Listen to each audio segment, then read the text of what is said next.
श्री कृष्ण कन्हैया लाल की जय। श्री निजानंद स्वामी की जय।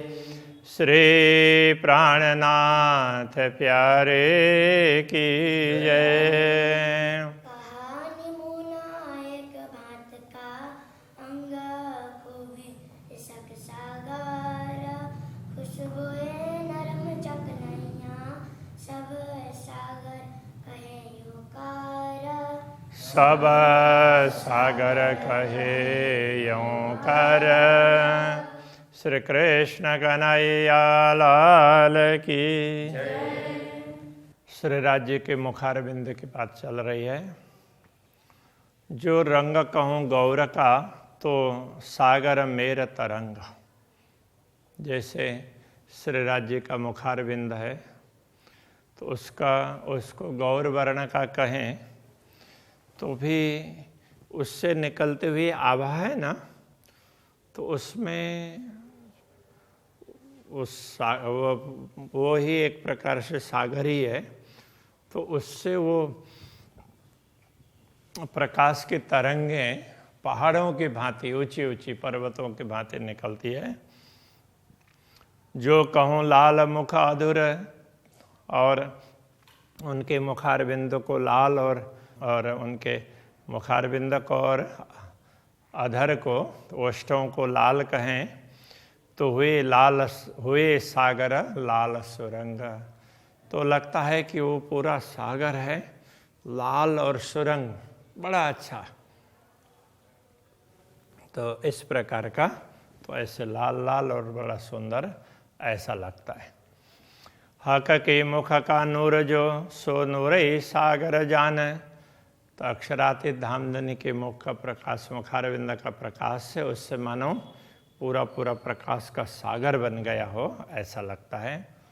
तेज ज्योतया सलूकियाँ, उससे निकलती हुई तेज ज्योति और उसकी सुंदरता, शोभा सागर भरया आसमान। ये पूरे शोभा का सागर है, पूरे आसमान में, आकाश में व्याप्त हो गया, छा गया है, ऐसा लगता है। शोभा कसूरत की सागर भी कहे न जाए। अक्षरातीत धामधनी के स्वरूप की शोभा है, उसको तो वैसे सागर भी कहा नहीं जा सकता। ये शोभा अति बड़ी है, ये बहुत बड़ी शोभा है, इसलिए सागर कह दिया। पर सो आवे नहीं जुवाएं, किंतु वो जिह्वा के द्वारा व्यक्त नहीं की जा सकती। जैसे सागर का भी वर्णन हो सकता है, किंतु अक्षरातीत धामधनी की शोभा का वर्णन नहीं हो सकता है। अधिक होने से सागर कह दिया है। सागर कहे यूं जान के, कहे दुनिया में बड़े। तो इनको सागर का उदाहरण इसलिए दिया कि दुनिया में बड़ा सागर ही होता है।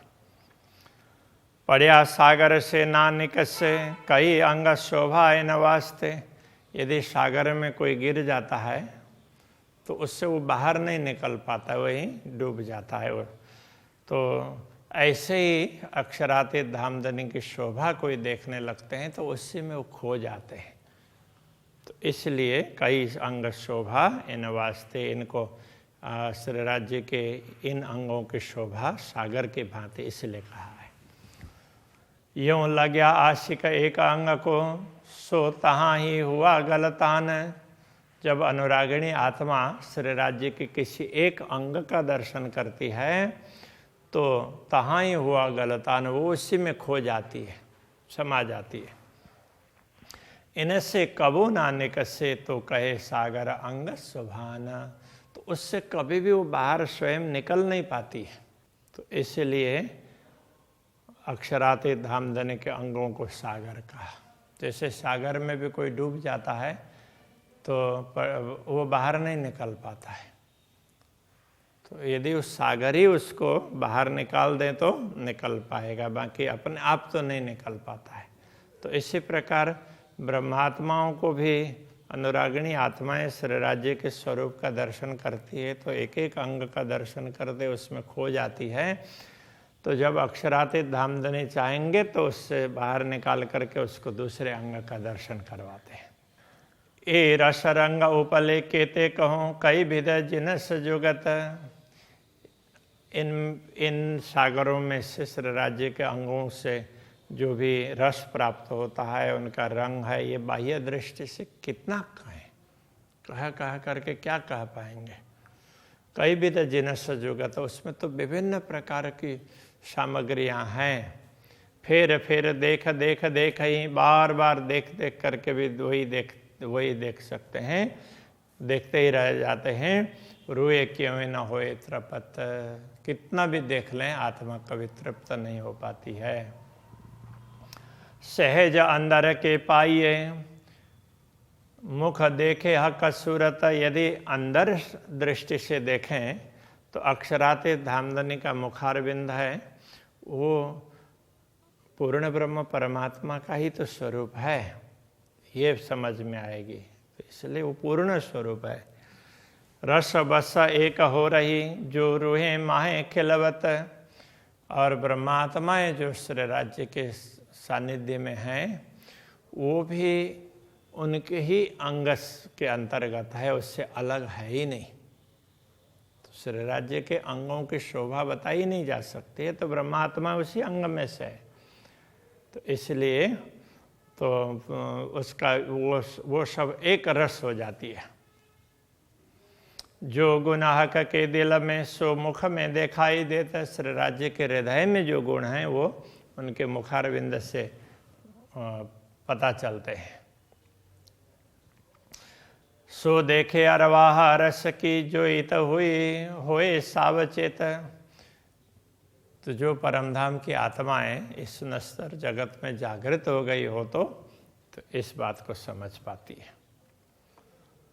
मुख बोले पीछे पाइए जो दिल अंदर के गुण, मुख से बोलते हैं, जो मुख बोले पीछे पाइए, मुख से बोलते हैं तो फिर समझ में आती है। जो दिल अंदर के गुण, दिल के अंदर के गुण हैं, मुँह से बोलेंगे तो पता चलेगा ना। पर मुख देखे पाया चाहे, तो अनुरागिणी आत्मा तो क्या चाहती है, देखने मात्र से, दर्शन करने मात्र से उन गुणों को जानना चाहती है। जो अंदर गुज रोशन, तो श्री राज्य के हृदय में जो गुण हैं, तो हृदय तो सीधा सीधा नहीं दिखाई देता है, तो मुखारविंद के दर्शन मात्र से वो अनुभव करना चाहती है, इसीलिए मुखारविंद का वर्णन कर रही है। जो गुण हृदय अंदर सो मुख देखे जाने जाए, जो हृदय के अंदर विद्यमान गुण हैं वो मुखारविंद के दर्शन मात्र से जाने जाते हैं। ऊपर सागरता पूर्ण ताथे दिल की सब देखाए, कि ये ऊपर सागरता पूर्ण का तात्पर्य, तो मुखारविंद की शोभा इतनी विशेष है, वो सागर की भांति पूरे पूर्ण है, इसलिए ताथे दिल की सब देखा, इसलिए वो दिल के गुण भी उसमें से दिखाई देते हैं। मुख मीठा सागर पूर्ण, मुखारविंद बड़ा मीठा है, मधुर है और पूर्ण सागर की भांति पूर्ण है। मुख मीठा सागर बोल, और दर्शन मात्र में भी मिठास है, और बोलते हैं वाणी तो उसमें भी मिठास है। मेहर सागर दृष्टि पूर्ण, उनकी कृपा दृष्टि पड़ती है तो वो भी तो सागर की भांति पूर्ण दिखाई देती है। लई इश्क सागर माहे खोल, तो वो ये सारे के सारे प्रेम के सागर में खुल जाते हैं। कहने का तात्पर्य तो सारे प्रेम के सागर में सब समा जाते हैं। यों गुण सागर केते कहूँ जो देखत सुख के रंग, इस प्रकार श्री राज्य के गुणों को सागर की भांति कहाँ तक कहें, जो देखकर सुख के रंग, वो सुख के रंग, उसमें सुख ही सुख दिखाई देते हैं।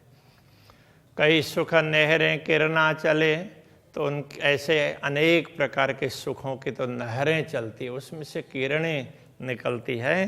कई सागर मुख सुख तरंगा, तो ऐसे अनेक प्रकार के सागर, वो नहर भी क्या है, वो सागर की तरह से ही है, और उसके सुख की अनेक तरंगें निकलती है।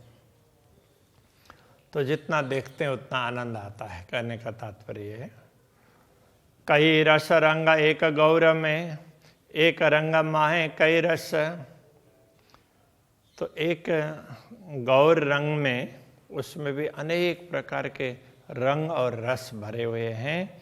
और उन एक रंग माहे कई रसों, एक रंग में भी अनेक प्रकार के रस हैं।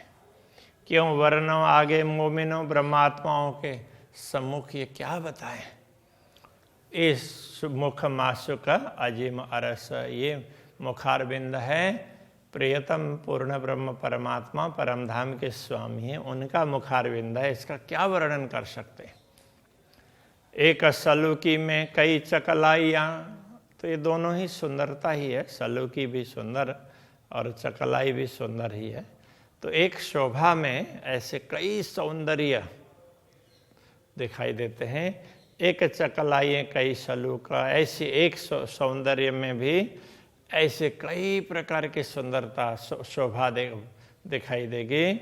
ये स्वरूप कहते आगे मोमिन ब्रह्मात्माओं के सम्मुख अक्षरातीत धामधनी के दिव्य स्वरूप का वर्णन करते हुए दिल होता नहीं टूक टूक, ये दिल टुकड़े टुकड़े हो नहीं पा रहा है। दो तरफ शोभा कान भूषण, बीच नासिका शोभे दो नयन। अब कहते हैं दोनों तरफ कान के आभूषण है और बीच में नासिका। तो मुखारबिंद में दोनों तरफ कान और उनके आभूषण है, बीच में नासिका है। नासिका के दोनों तरफ नयन कमल सुशोभित है। तिलक नीलाट अति उज्ज्वल, तो नासिका के ऊपर ललाट में तिलक बड़ा उज्ज्वल है। दो अधुर मधुर मुख बैना, तो दोनों अधुर हैं, दोनों अधर से मधुर, दोनों अधर युक्त मुखारबिंद से मधुर मधुर वाणी निकलती है। शिर मुकुट एक भांत का, क्यों कहूँ जुआ रंग नंग, तो सिर में मुकुट है वो भी एक भांत का। कहने का तात्पर्य एक अलग ही प्रकार का है, ऐसा कहने का तात्पर्य। क्यों कहूँ जुआ रंग नंग, तो इस जिह्वा के द्वारा उसमें जो नग हैं, रत्न हैं, उनके रंगों का क्या वर्णन करें।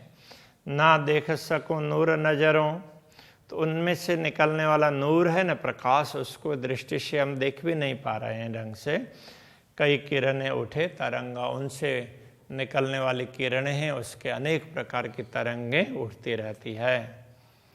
कहे जुआ एता कहे, जो ज्योत भर्या अवकाश, कहा करके इस जुआ से इतना ही कहा जा सकता है कि वो आकाश में उसकी ज्योति छाई हुई है। आसमान जिमी भरपूरन, अब किन विद कहूँ प्रकाश। अब इस प्रकाश का वर्णन क्या बात करें, इससे तो आसमान और जिमी पूरा पूरा छाया हुआ है। भूमि भी छाई हुई है, पूरा आसमान भी छाया हुआ है। इन विद शोभा मुकुट की, ए जुआ क्यों करे वर्णन। ऐसी दिव्य शोभा इस मुकुट की है, इस जुआ से उसका क्या वर्णन हो सकता है। शिर शोभे नूर जमाल के, नीके देखे रुआ मोमिन। तो ये मुकुट तो अक्षरातीत धामधनी के भी सिर पर सुशोभित है और ब्रह्मात्माएं उसको भली भांति उसके दर्शन करती है। ए नंग जबेर कहता हूँ, सो शब्द सुपन जी मिले। तो ये जवाहरात अथवा ये विभिन्न प्रकार के रत्नों की बात कह रहे हैं। ये भी इस जिमी के हिसाब से इन शब्दों का चयन किया है। इस भूमि में यही शब्द प्रयुक्त हैं, इसलिए वो चुने। सो शब्द स्वप्न जी मिले, इस स्वप्न की भूमि से लिए हुए ये शब्द हैं। ए अरस जबेर भी क्यों कहिए, जो श्रृंगार कबका के। तो ये परमधाम के रत्न है, उनको दुनिया के हिसाब से रत्न नहीं किया जा सकता। वो तो अक्षरातीत धामधनी के अंग के श्रृंगार हैं। हो त जबेर पैदा जिमी से, नंग अरस में इन विद नाहे। जैसे भूमि में तो रत्न भूमि से पैदा होते हैं इस दुनिया में, किंतु परमधाम में कोई रत्न भूमि से पैदा नहीं होते हैं। परमधाम में ऐसा नहीं है, ये कह रहे हैं। ज्योत पूरन अंगले खड़ी, रुआ जैसी चाहे दिल माहे। तो ब्रह्मात्मा जैसा चाहती है ना, तो वो अक्षरातीत धामधनी के अंगों की ज्योति है, वो उसी प्रकार से दिखाई देती है। उसको रत्न चाहती है तो ब्रह्मात्मा को रत्न दिखाई देता है, जैसा चाहते हैं वही दिखाई देता है। उनके अंगों का प्रकाश ही है ये। भूमि से निकला हुआ अलग रत्न जड़ लेते हैं, ऐसा नहीं है। असल तन जिनो अरस में सो कर लीजो दिल विचार। जिनका असली तन परम धाम में है, ऐसे ब्रह्मात्माएं दिल से विचार करें। हक के सिर का मुकुट सो शोभा, क्यों आवे माहे सुमार। अक्षराते धामधनी के सिर का मुकुट है, उसकी शोभा, उसका पारावार नहीं है। कैसे पारावार हो सकता है? यूं ही है बीच अरस के, जिन्हों जो शोभा प्यारी लागत। ऐसा समझना चाहिए कि परमधाम में जिस परमात्मा को जैसी शोभा अच्छी लगती है, हर रूहें अरस अजीम की दिल माफक देखत। परमधाम की सभी ब्रह्मात्माएं तो अपने इच्छा के अनुकूल दर्शन करती है, इसलिए अलग अलग उसमें शोभा दिखाई देती रहती है। तुम तभी माफक इश्क के देखियो कर शहूर। तुम यहाँ भी तो अपने प्रेम के आधार पर तो इस पर विचार करके देखो। हिसाब न शोभा मुकुट की ए जुवां, क्या करे मजकूर। तो यदि दुनिया की दृष्टि से भी देखोगे तो मुकुट की शोभा का कोई पारावार ही नहीं है, इसलिए ये जिह्वा तो क्या बात करे, क्या बताए। हक सूरत सलूकी क्यों कहूँ मोहम्मद कही अमरद। अक्षराते धामधनी के स्वरूप की सुंदरता की बात क्या करें, क्या कहें, बताया ही नहीं जा सकता है। इसलिए रसूल ने मोहम्मद ने भी उसको अमरद सूरत बस इतना ही कहा, बाकी आगे कोई शब्द निकल ही नहीं पाए उनसे। किशोर कही मसीह ने सदगुरु श्री देवचंद्र जी महाराज ने, तो ये दिव्य स्वरूप है, किशोर स्वरूप है, ऐसा कहा। शोभा कही न जाए माए हद, क्योंकि अक्षराते धामधनी की शोभा इस नश्वर जगत में बताई नहीं जा सकती, इसलिए थोड़ा ही बताना पड़ता है। अति सुंदर सूरत अरस की ताके क्यों कहूँ वस्त्र भूषण। अब ये वो कर दें तो अभी प्राणनाथ जी क्यों बता रहे हैं, तो कहते हैं ये तो अक्षराते धामधनी कहलाना चाह रहे हैं ब्रह्मात्माओं के लिए, इसलिए वही कहला रहे हैं, हमारे बलबूते की बात नहीं है, ऐसा बार बार उन्होंने कहा है। अति सुंदर सूरत अरस की परमधाम का ये स्वरूप है, बड़े सुंदर हैं। ताके क्यों कहूँ वस्त्र भूषण, उनके वस्त्र और आभूषण की क्या बात करें, वो भी बड़े सुंदर हैं। जामा पटु का इजार, माए सिफत न आवे सुकन। अक्षराते धामधनी के जामा पटु का इजार, इन सब की बात करें तो माए सिफत न आवे सुपन, ये सब इन वचनों के द्वारा बताए नहीं जा सकते, तो शब्दों की सीमा में ये नहीं आ सकते। कहे मुख एता कहे नूरे के वस्त्र, इसलिए कहा करके ये जिह्वा इतना ही बता सकती है कि ये सब वस्त्र हैं वो प्रकाशमय हैं, देदीप्यमान है। मैं कहती हूँ बुध माफक, ज़्यादा जुआ चले क्यों कर। मैंने अपने बुद्धि के अनुसार कहा है, तो इससे अधिक तो मेरी जिह्वा नहीं बता सकती है। तो अभी के प्रसंग को यहीं रखते हैं। श्री कृष्ण कन्हैया लाल की जय। ज्यादा जुआ चले क्यों कर, ज्यादा जुआ चले क्यों कर।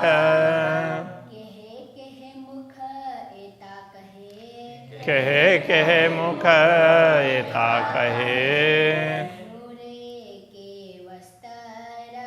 नूरे के वस्त्र। मैं कहती हूँ बुध माफक, ज्यादा जुआ चले क्यों कर, ज्यादा जुआ चले क्यों कर। ज्यादा जुआ चले क्यों कर, ज्यादा जुआ चले क्यों कर।